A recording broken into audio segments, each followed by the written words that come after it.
We all have places to be, and although we want to get there quickly, some things are worth stopping for. You might not be familiar with this warning light on your dashboard.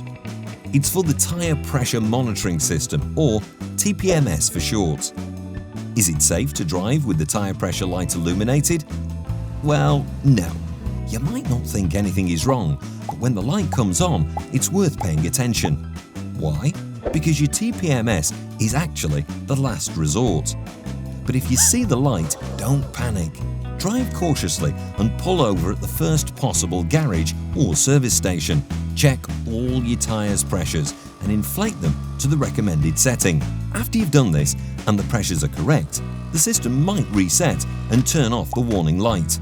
If the TPMS light doesn't turn off or reappears soon after, that means you do have to take further action. Check the pressures of all tyres again.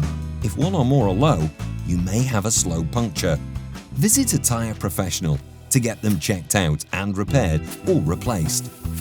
If the light won't go off or keeps blinking, even when you've got the tyres at the right pressure, you might need to replace your sensors or their batteries. There's another reason the TPMS light might not turn off. The system might be designed to be reset manually by you from inside the car. First, check the pressures of all tyres again. Look through your vehicle's onboard display and find the tyre setting function to reset. If the warning light reappears, you'll need to get the system checked by a professional. But at least make sure the tyres across an axle are the same, whether that is at the front or rear. Remember, if your TPMS warning light is showing, your vehicle will fail its MOT.